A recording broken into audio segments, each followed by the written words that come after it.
최근 사드 배치와 관련한 정부의 태도는 우리 주도의 북핵 대응이라는 측면에서 동의하기 어려운 부분이 있습니다. 의원 여러분 잘 경청해 주시고 국조 중증의 대권병이 아니고는 있을 수가 없습니다. 예, 어제 국회 상황을 잠깐 들으셨습니다. 그러니까 국회의장이 우병우 민정수석 때문에 국민 보기 민망하다. 또 사드 배치에는 동의하기 어렵다. 이런 발언을 했고요. 그러자 새누리당은 거세게 항의하다가 전원 퇴장을 합니다. 그리고는 국회의장 사퇴 촉구안을 제출하고 국회 윤리위에 제소도 합니다. 중증의 대권병에 걸렸다. 이런 말을 했고요.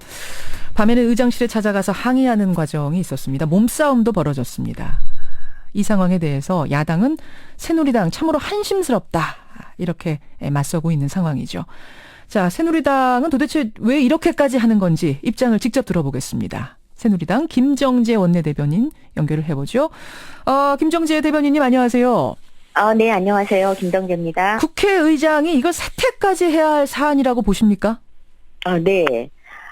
지금 조금 전에 말씀하신 대로, 예. 어제 20대 국회, 정기국회 첫날입니다. 예. 특히나 추경안을 처리해야 되면 아주 중대한, 그런 회의였습니다.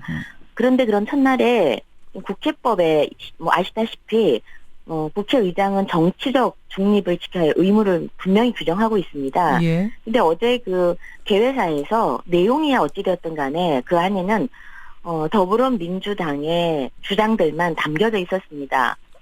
특히나 사드 배치에 대해서는 사실상 당론으로 정하고 있는 예. 새누리당 찬성, 더불어민주당 반대 예. 중에서 더불어민주당의 입장을 그대로 여과 없이 어제 표현을 하셨습니다. 예, 그렇게 해서 첨예하게 대립 중인 이 주요 정치 현안에 대해서 이슈에 대해서 예. 이런 정치적 중립의 의무를 지켜야 할 국회의장께서 그것도 개회사에 넣는다는 것은 지극히 부적절한 행동이었고요. 지극히 부적절하다. 네, 여기에 대해서 새누리당 의원 모두가 어제 경악을 금치 못했습니다. 그런데 더민주의 의견이라고 지금 말씀을 하셨는데 네. 그게 더민주 의견이 아닌 정세균 국회의장 본인이 생각하는 의견 또 국민의 생각이 그렇다라고 생각하고 의사를 표명한 것은 아닐까요? 더불어민주당에서 얼마 전에 추미애 대표께서 취임하자마자 첫 번째 하신 일이 사드 배치 반대였습니다. 예, 예. 당론으로 정했습니다. 예. 그리고 새누리당도 얼마 전에 찬성으로 정했고요. 이렇게 첨예하게 대립 중이고 국민의 의사라는 지금 미명하에 예. 본인의 더불어민주당의 지금 주장을 저는 그대로 펼쳤다고 생각을 합니다. 국민의 의견 어디가 사드 배치에 대해서 사실상 반대를 하는 국민의 의사가 어디에 있단 말입니까? 그게 어디에 있느냐. 우병우 민정수석 때문에 그 논란 때문에 국민 보기 민망하다. 이 말씀도 국민 생각 아니라고 생각하세요? 그것도 국민 생각이라고 얘기하기가 힘들죠. 국민들은 여러 가지 생각을 갖고 있습니다. 알겠습니다. 그런데 그것 어느 한쪽만을 대변한다는 게 잘못된 거죠. 하지만 체어맨이 아니라 국회의장은 스피커다. 국회의장도 자신의 어떤 정책적인 의사가 있다면 입법부 국회의원들한테 설명할 수 있다. 표현할 수 있다. 이 부분은 어떻게 보세요? 어제도 끊임없이 하신 말씀이 예. 정책적 의견을 말했다. 나는 정치적 의견이 아니다. 라고 하셨어요. 예. 그리고 어제 특히나 저희 국회의장 방에서는 사드 문제는 안보의 문제지 정치의 문제가 아니라 그렇게 했습니다. 근데 이건 말장난이고 궤변입니다. 사실. 말장난이라고 보세요? 네, 말장난이 궤변이죠. 어. 자, 정치적 의견.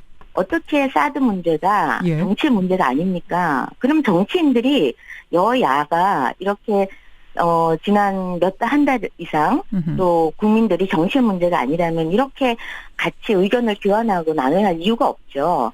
지금 모든 것을 사드 문제뿐만 아니라 어제 공수처 신설 문제 등등 다 정책적 의견이다라고 말씀을 하셨거든요. 알겠습니다. 네네. 정치로 우리는 받아들인다. 근데 과거의 국회의장들도 이렇게 본인의 의사를 표현한 적이 있었다. 이 부분에 대해서는 어떻게 보세요?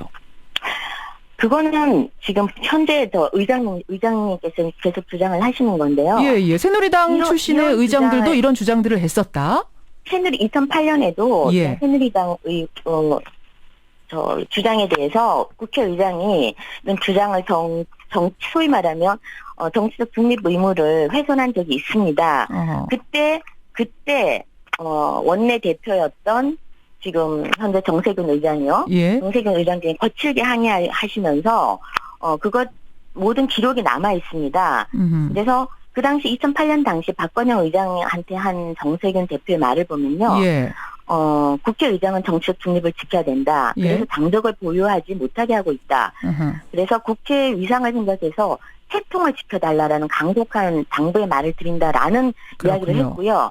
국회의장은 대한민국의 국회의장이지 예. 한나라당의 국회의장이 아님을 다시 한번 생각해달라라는 발언을 하신 적이 있습니다. 자, 본인의 그런데 2008년 발언을 상기해 주시기 바랍니다. 예. 예. 근데 거칠게 보통 이제 이런 논란들이 항상 있으면 네네. 거칠게 항의를 하고 그 자리에서 반발하고 보통은 넘어갔습니다. 왜냐하면 국회의장의 채통도 중요하고 또 그분의 어떤 논리도 크게 틀리지 않다 싶으면은 이제 항의하고 넘어가는 선에서 끝났는데 이번에는 전원이 퇴장하고 지금 추경안 빨리 심사해야 하는 상황인데 국회 보이콧하고 일정이 전면 멈춘 이 상황은 좀 과하지 않느냐? 이건 어떻게 보세요? 바로 그 말입니다. 어제 저희가 일관되게 요구한 게 추경안 처리입니다. 예. 그 추경안 처리가 급하니 추경안 처리를 위해서 재발 방지 약속을 하고 사과를 해라. 그러면은 우리는 즉각적으로 추경안 통과를 시키고 다시 국회를 열자라고 간곡히 부탁을 하고 주장을 했습니다. 예.